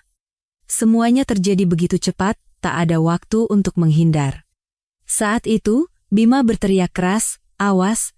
Ia melompat, mendorong aku dan Kirana ke samping. Terdengar suara benturan yang mengerikan. Tubuhnya terlempar ke udara. Pandanganku kabur, kepalaku pusing. Aku hanya sempat melihatnya jatuh ke rumput, tak bergerak. Suara klakson mobil memekakkan telinga, asap mengepul. Dalam kebingungan, aku samar-samar melihat pengemudinya adalah Rania. Wajahnya penuh ketakutan dan air mata. Semuanya menjadi sangat kacau. Aku memeluk Kirana dan berteriak, "Bima, kau dengar aku?" Sekelilingku dipenuhi teriakan. Orang-orang berkerumun, suara sirene ambulans meraung-raung. Aku terduduk di tanah, memegang tangan Bima dengan putus asa. Seluruh tubuhnya berlumuran darah, ia tidak sadarkan diri. Kirana menangis histeris. Aku merasa pusing, dadaku sakit seperti diremas. Beberapa detik yang lalu ia masih di sisi Kirana, sekarang ia terbaring tak bergerak. Seseorang memanggil ambulans. Aku gemetar, dalam hati berteriak ketakutan. Banyak orang di sekitar menelepon 119, dan seseorang membantuku memindahkan Bima ke tempat yang lebih aman. Mobil perak itu naik ke trotoar, bagian depannya ringsek. Rania terjebak di dalamnya, menangis histeris. Mulutnya menggumamkan sesuatu, "Bima, jangan mati." "Kenapa? Kenapa?" Aku menatapnya. Hatiku sedingin es. Ia masih memanggil-manggil nama Bima. Polisi tiba. Satu orang memeriksa napasnya, yang lain menarik Rania keluar dari mobil. Ia meronta-ronta, matanya terus tertuju pada Bima. "Aku tidak sengaja. Sungguh. Dia harusnya mencintaiku." Isak tangisnya hilang ditelan kekacauan saat ambulans tiba. Petugas medis dengan cepat menaikkan Bima ke tandu. Aku dan Kirana bergegas ikut. Sepanjang perjalanan, aku nyaris kehilangan kesadaran. Ia terbaring dengan mata terpejam, darah membasahi kemejanya. Petugas medis mengatakan detak jantungnya lemah, diduga ada cedera kepala dan tulang rusuk, dan harus segera dioperasi. Mereka memasangkan masker oksigen padanya, berusaha mempertahankan hidupnya. Kirana memeluk boneka kucingnya, air matanya menetes. Aku hanya bisa menggenggam tangannya dan berdoa dalam diam. Setelah semua kebencian dan luka, tak pernah kubayangkan aku akan gemetar ketakutan, ia akan meninggalkan dunia ini. Lampu merah ruang gawat darurat menyala. Aku berdiri di luar. Jantungku sakit seperti diiris pisau. Selama beberapa bulan terakhir, aku membencinya, menyalahkannya, tetapi tak pernah sekalipun berharap ia celaka. Kirana terisak, "Ibu, ayah akan baik-baik saja, kan?" Aku tidak menjawab, hanya memeluknya erat. Tengah malam, Adrian tiba-tiba muncul. Ia sedang jaga di rumah sakit. Begitu melihatku, ia bertanya dengan cemas, "Ada apa? Kenapa kau dan Kirana di sini?" Melihatnya, air mata yang kutahan akhirnya tumpah. Bima ditabrak mobil. Pengemudinya Rania. Adrian menegang. Ia menggertakkan gigi, menatap pintu ruang operasi yang tertutup. "Jangan khawatir. Aku akan mencari tahu lebih detail. Kau bawa Kirana ke ruang perawatan sementara dan istirahatlah. Jangan sampai dia trauma." Tetapi Kirana menggeleng keras. "Aku tidak mau pergi. Aku mau menunggu ayah." Adrian menyentuh keningnya, lalu mengangguk ringan dan menyuruhku menenangkan Kirana. Kemudian, ia bergegas menemui kepala departemen untuk berdiskusi, sepertinya meminta agar dokter terbaik ditugaskan untuk operasi Bima. 2 jam terasa seperti selamanya. Aku duduk di kursi, menggenggam tangan Kirana, hanya menatap lampu ruang operasi. Sesekali Kirana bertanya, "Ibu, ayah tidak akan meninggal, kan?" Hatiku sakit, aku menggigit bibirku erat. "Jangan bicara seperti itu, ayah akan baik-baik saja." Di ujung koridor, Rania juga lewat didorong di kursi roda. Ia menangis histeris, mencoba menoleh ke arah kami. "Bima, sadarlah. Jangan tinggalkan aku." Wajahnya penuh luka lecet, membuatnya tampak kacau dan menyedihkan. Polisi mendampinginya, menahannya. Ia tampak kehilangan akal, hanya berteriak minta dipertemukan dengan Bima. Aku membuang muka. Aku tidak mau melihatnya lagi. Wanita yang nyaris gila karena cinta itu tak lagi bisa membedakan benar dan salah. Pada akhirnya, Bima yang membayar semua dosa dan penderitaan dengan nyawanya. Menjelang fajar, lampu ruang operasi padam. Kepala departemen keluar. Keningnya berkeringat. Ia berkata dengan napas terengah-engah, "Pendarahan sudah dihentikan, tetapi pasien masih dalam keadaan koma. Operasi untuk sementara berhasil, tetapi kondisinya harus terus dipantau. Keluarga harap bersiap." Aku bertanya dengan terbata-bata, "Apa nyawanya tidak terancam?" Dokter menggeleng. "Kita baru bisa memastikan tingkat kerusakan otak setelah pasien sadar." Mendengar itu, aku nyaris pingsan. Adrian cepat-cepat menopang bahuku dan menenangkan, "Masih ada harapan. Jangan terlalu khawatir. Kita akan menjaganya bersama." Bima dipindahkan ke ICU. Aku melihatnya terbaring. Kepalanya diperban putih, kaki kirinya digips, dan tangannya ditusuk jarum infus. Tubuhnya yang dulu tegap kini kurus dan pucat. Aku ingin menangis, tetapi air mataku sudah kering. Kirana duduk di samping tempat tidur, menyentuh tangannya dengan lembut, dan berbisik, "Ayah, buka matamu." Tak ada jawaban. Hanya suara bip-bip teratur dari monitor yang mengisi keheningan. 2 hari berlalu, ia belum juga sadar. Semua nutrisi dimasukkan melalui selang. Dokter mengatakan kondisinya stabil untuk sementara, tetapi jika koma terlalu lama, akan ada komplikasi serius. Aku berjaga di rumah sakit, merawatnya dan menjaga Kirana. Putriku juga kelelahan dan libur sekolah beberapa hari.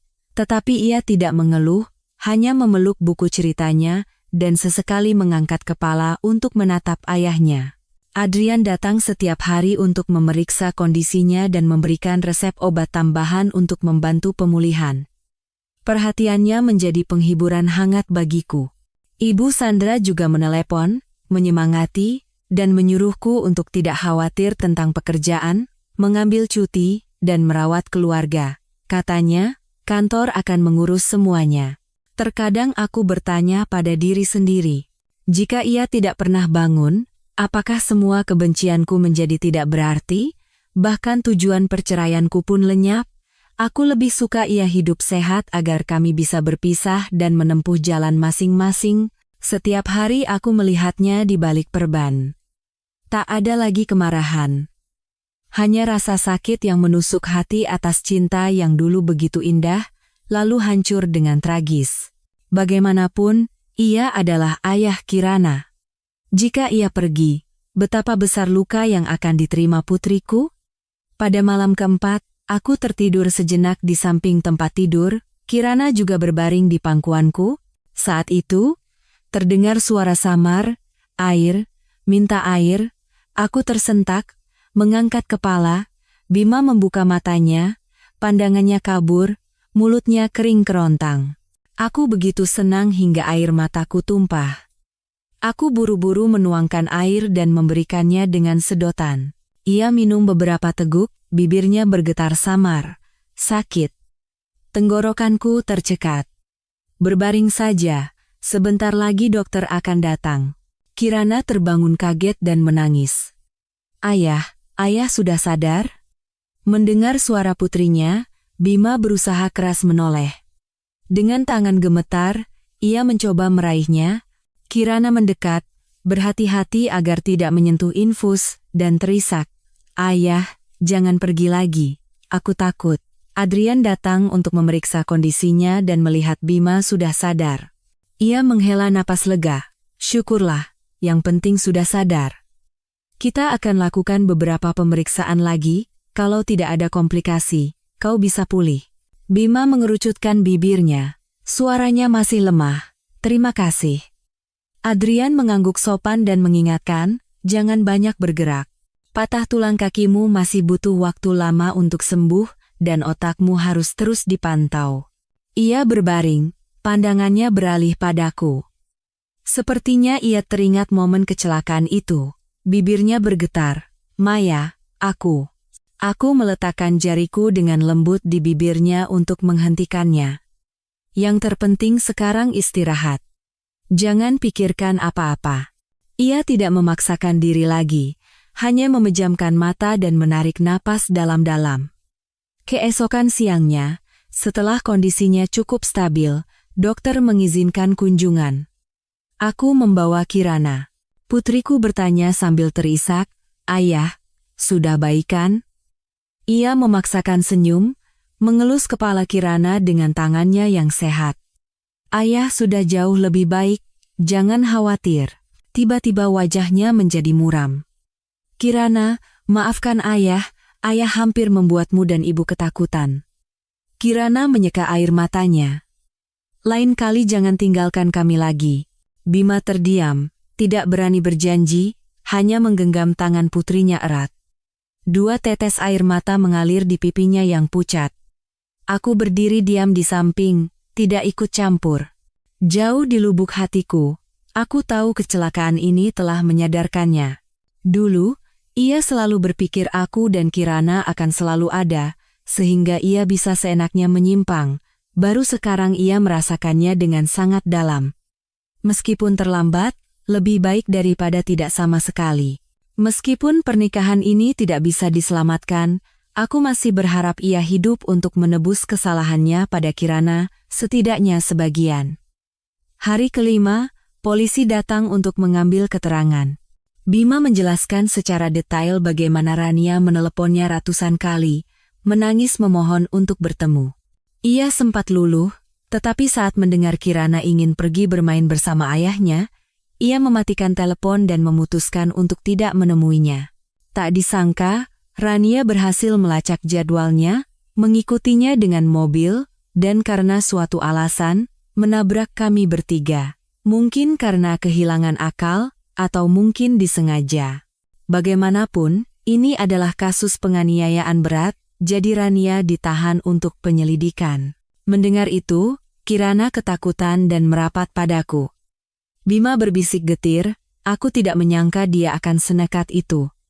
Polisi selesai mencatat, memberi hormat, lalu pergi. Suasana di kamar kembali muram. Bima menoleh ke arahku. Suaranya penuh penyesalan. Ini semua salahku. Seandainya aku tidak terlalu baik padanya, tidak membuatnya salah paham, aku tidak akan membahayakan kau dan anak kita. Aku tidak menjawab, hanya mundur ke kursi, memberinya ruang untuk menghadapi kesalahannya. Tiba-tiba Kirana membuka tasnya dan mengeluarkan selembar kertas kusut. Itu adalah kupon permintaan yang pernah Bima tulis untuknya. Kirana membukanya dengan tenang dan meletakkannya di tepi tempat tidur. Dengan tangan gemetar, Bima mengambilnya. Ia mengenali kertas yang ia tulis sendiri. Ayah berjanji akan berusaha sekuat tenaga mengabulkan semua permintaan Kirana. Ia memejamkan mata. Rasa sakit terukir jelas di keningnya. Baru sekarang ia tahu putrinya menyimpannya begitu lama. Tapi ia tidak pernah sekalipun menepati janji itu. Kirana berkata pelan, "Ayah, jangan buat ibu sedih lagi, jangan buat aku takut lagi. Aku tidak butuh apa-apa selain ayah sehat." Bima menatap Kirana, lalu menatapku. Matanya berkaca-kaca. Semua pembelaan tersangkut di tenggorokan. Ia berkata dengan suara kecil, "Ayah minta maaf. Sekarang ayah tidak akan menahan ibu dan Kirana lagi. Ayah janji." Untuk pertama kalinya, ia mengucapkan kata menyerah. Kami semua diam. Merasakan perubahan yang sangat jelas.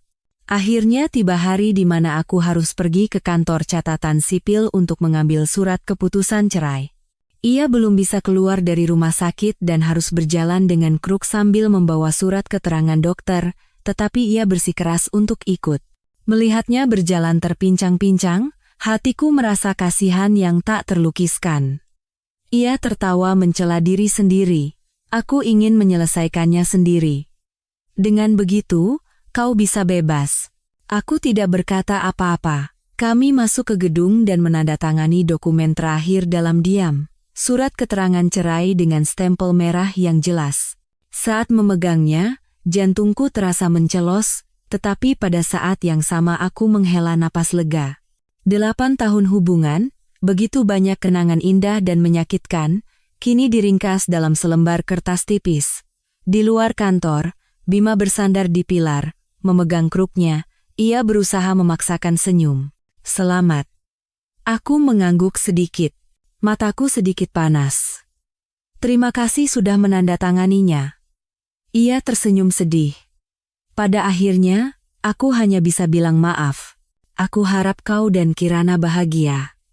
Setelah itu, ia berbalik dan berjalan pergi dengan susah payah, selangkah demi selangkah, seolah ingin lari dari pandanganku.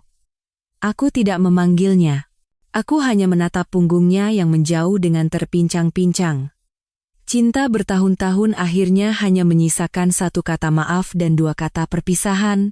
Sore itu, aku membawa Kirana pulang dan melanjutkan persiapan untuk pindah ke Surabaya. Di dalam taksi, Kirana bersandar diam di bahuku. Tiba-tiba ia bertanya kecil, "Ibu, sekarang kita hanya berdua?" Aku mengelus kepalanya dan berkata pelan, "Iya, ibu dan Kirana akan baik-baik saja berdua. Kau masih bisa bertemu ayah, jadi jangan khawatir." Kirana menjawab, "Iya," dan tidak bertanya lagi. Pepohonan di luar jendela berlalu dengan cepat. Langit mendung. Aku sadar bahwa aku telah benar-benar terbebas dari pernikahan yang mengerikan. Aku akan memulai lagi. Di depanku ada Surabaya. Di sana ada pekerjaan dan lingkungan baru, dan teman lama yang selalu bersedia membantuku. Mungkin aku belum siap untuk mencintai lagi, tapi setidaknya, aku mendapatkan kebebasan untuk berjalan sesuai keinginanku. Aku memegang surat cerai di tanganku. Tak kusangka akan seringan dan setipis ini. Terasa tidak cukup untuk menampung beban tahun-tahun yang begitu panjang. Bima baru saja pergi, hanya menyisakan punggungnya yang terpincang-pincang di ujung koridor. Orang-orang di dalam kantor catatan sipil masih sibuk berlalu lalang, tak ada yang memperhatikanku. Setelah berdiri sejenak, aku tersadar dan bergegas memanggil taksi. Hatiku terasa berat dan hampa. Kami resmi menjadi orang asing. Hari itu, saat pulang, Kirana sudah kembali dari sekolah. Ia duduk di meja, rajin berlatih menulis. Melihatku, ia melompat dari kursinya, berlari, dan memelukku. "Ibu, selamat datang." Aku mengangguk dan mencium rambutnya yang lembut. Tiba-tiba, air mataku nyaris tumpah, tetapi aku berusaha tersenyum agar ia tidak khawatir. "Hari ini di sekolah baik-baik saja?" Kirana tersenyum cerah. "Iya." Ibu guru memujiku karena membaca dengan baik. Aku mengelus kepalanya dan menyandarkan daguku di ubun-ubunnya yang kecil. Aku berharap ia bisa tetap polos lebih lama lagi, tidak terseret dalam badai orang dewasa. Keesokan harinya, Bima menelepon, mengajak bertemu di sebuah kafe dekat rumah. Katanya, karena rumah ini dulu atas nama bersama dan sisa tabungan juga harus dibagi, ada beberapa urusan administrasi yang harus diselesaikan. Awalnya kupikir perceraian adalah akhir segalanya, tetapi karena tahun-tahun yang kami lalui bersama, kami masih terikat oleh masalah harta. Saat tiba di tempat yang dijanjikan, ia sudah duduk di dekat jendela, tangannya memegang tongkat. Sepertinya cedera kakinya belum sembuh total.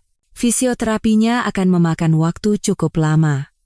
Melihatku, ia memaksakan senyum. "Duduklah." Aku memesan teh kamomil, ia memesan air mineral. Kami saling memandang sejenak. Keduanya merasa hampa. Dulu, kami sering datang ke kafe ini untuk membicarakan pekerjaan dan masa depan. Sekarang, semuanya berubah menjadi situasi yang canggung. Ia meletakkan setumpuk dokumen di atas meja dan menunjuknya. "Aku sudah menandatangani surat untuk mengalihkan seluruh kepemilikan rumah ini atas namamu. Aku tidak punya penyesalan lagi. Kau dan Kirana boleh tetap tinggal di sana atau menjualnya, terserah kau. Aku hanya minta sedikit waktu untuk merapikan barang-barang lamaku." Aku bingung. Kenapa sampai begini? Rumah ini kan harta bersama. Ia menghela napas, menatap gelas airnya. Suaranya tidak keras. "Aku terlalu banyak berutang padamu dan Kirana.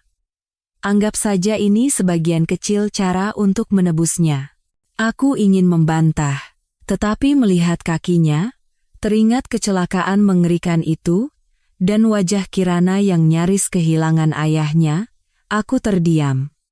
Aku tidak menolaknya lagi. Ia menyodorkan satu buku tabungan lagi. "Ini untuk Kirana. Aku akan berusaha mengirimkan uang nafkah secara rutin ke depannya. Aku memang tidak punya hak lagi. Tapi setidaknya aku ayahnya Kirana." Tonggongku sedikit gemetar. Aku membuka buku tabungan itu. Isinya cukup untuk menutupi biaya sekolah dan hidup Kirana selama beberapa tahun ke depan. Hatiku terasa perih sekaligus sesak. Baru sekarang ia memikirkan anaknya? Bagaimana dengan tahun-tahun yang lalu?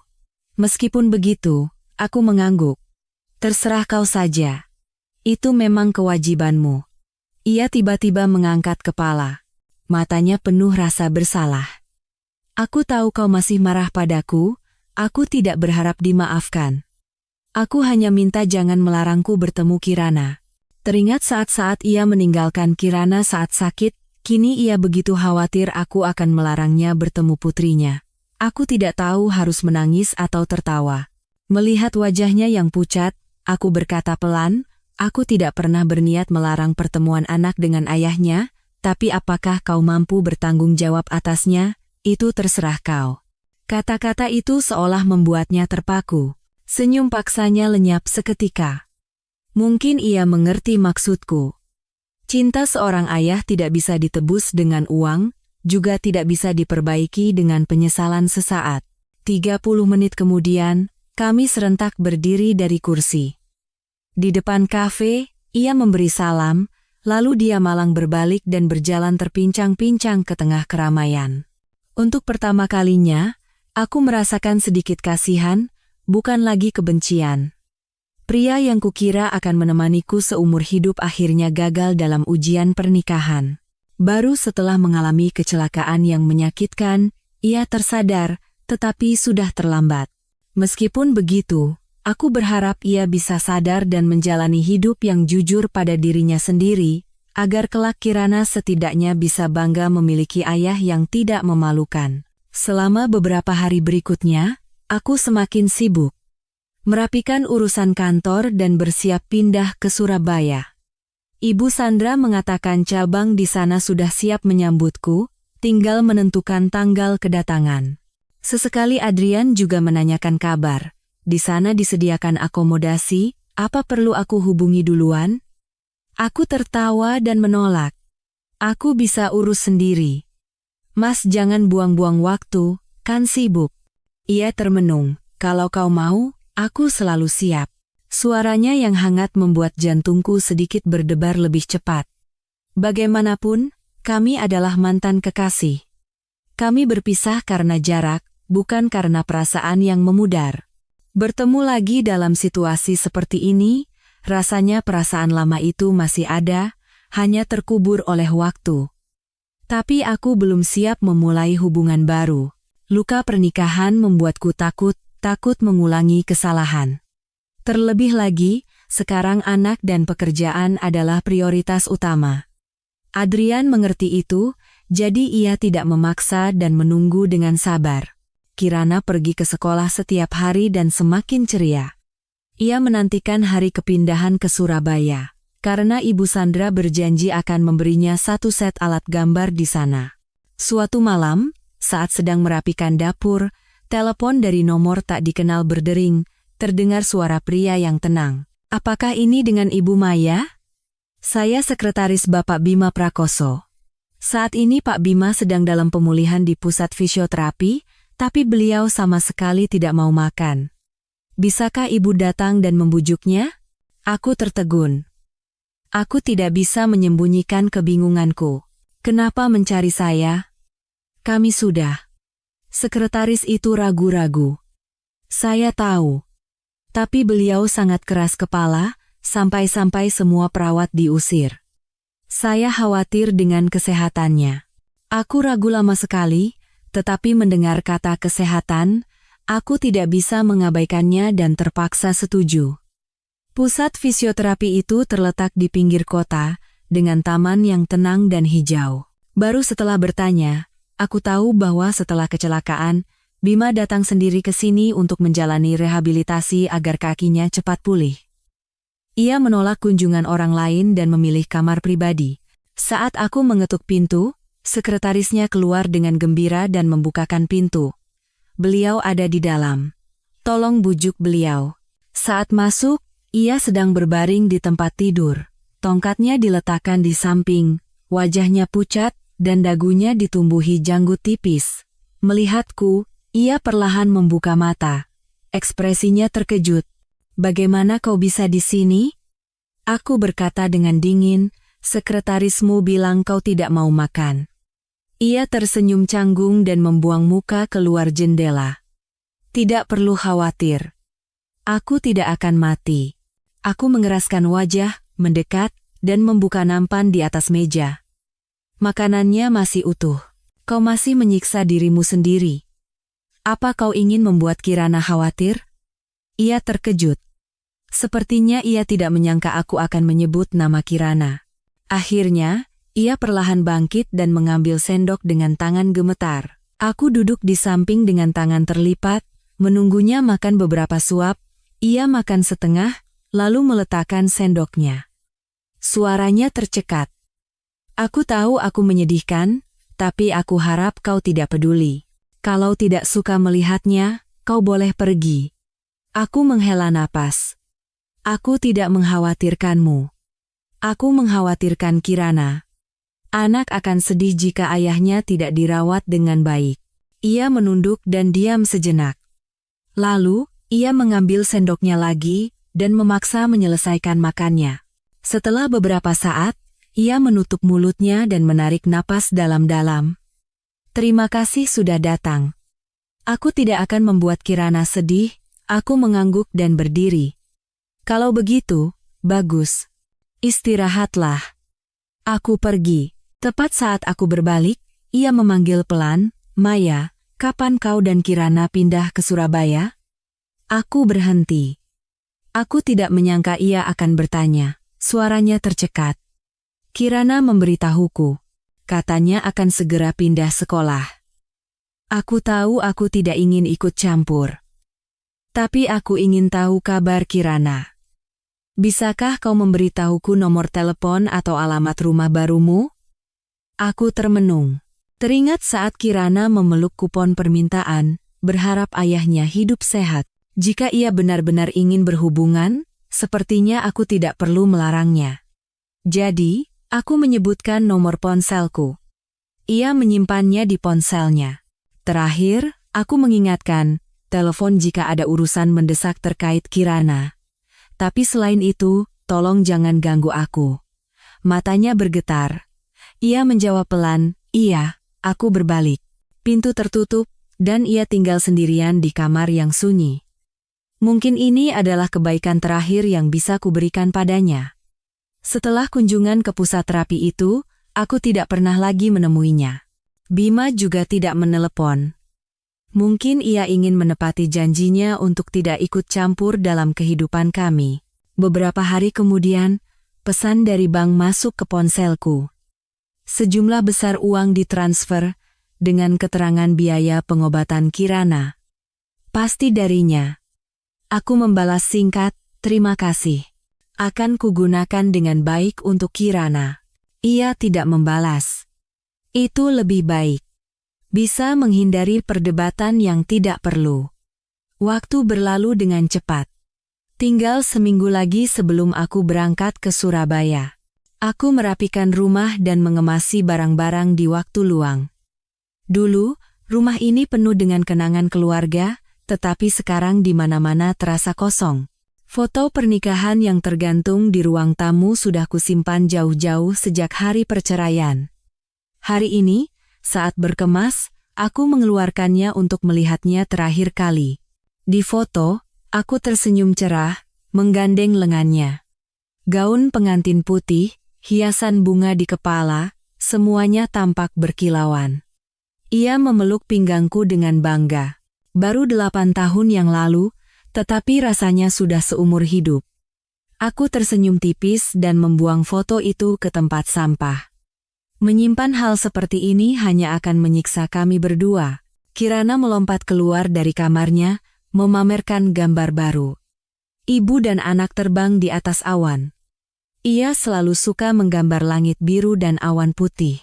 Aku memeluknya dan berkata, nanti di Surabaya, Kirana akan punya kamar sendiri, bisa kau hias sesukamu. Kirana berseru, benarkah? Ibu, boleh aku cat dindingnya warna pink? Aku tertawa dan mengelus kepalanya. Tentu, kalau Kirana suka. Melihat kegembiraan di wajahnya, semua kelelahanku seolah sirna. Aku kehilangan seorang pria, tetapi aku bisa menjaga malaikat kecil ini di sisiku. Itulah penghiburan terbesarku. Malam harinya, Adrian menelepon, mengatakan ingin bertemu kami untuk terakhir kalinya sebelum kami pindah ke Surabaya. Ia harus tinggal di Jakarta beberapa bulan lagi untuk menyelesaikan proyek medisnya, baru setelah itu ia akan dipindah tugaskan. Bisakah kita makan malam perpisahan? Mendengar suaranya, aku tertawa. Mas, bicaramu seperti kita akan berpisah selamanya. Surabaya kan tidak begitu jauh. Kalau ada waktu, bisa naik pesawat sebentar. Ia menjawab pelan, aku hanya khawatir tidak bisa sering melihatmu. Tapi mau bagaimana lagi? Kata-katanya membuat hatiku hangat. Aku bertanya pada Kirana, mau makan malam dengan Paman Adrian? Kirana berseru keras, iya, mau. Jadi aku membuat janji untuk bertemu keesokan harinya. Keesokan harinya, kami bertemu di sebuah restoran kecil di pusat kota. Tempat itu menyajikan banyak makanan bergizi untuk anak-anak. Adrian sudah datang lebih dulu, dengan ramah memandu Kirana ke tempat duduknya dan menasihatinya agar tidak berlarian. Ia sudah memesan bubur, sup, dan beberapa hidangan utama yang tidak terlalu berminyak. Melihatku, ia menarikan kursi dan tersenyum cerah. Makanan di sini enak, pasti cocok dengan seleramu. Aku tersenyum. Mas selalu perhatian, ya. Wajahnya sedikit memerah saat ia menyendokkan salad untukku. Aku kan dokter. Harus memperhatikan pola makan. Duduk di sebelah, Kirana terkikik dan menggoda, Paman Adrian seperti ayah saja, merawat ibu. Aku menjadi canggung, Adrian juga bingung. Kirana hanya mengatakannya dengan polos, tetapi kata-kata itu membuat kami berdua sedih. Karena satu orang yang tidak lagi ada di sana. Makan malam berlangsung dalam suasana yang menyenangkan.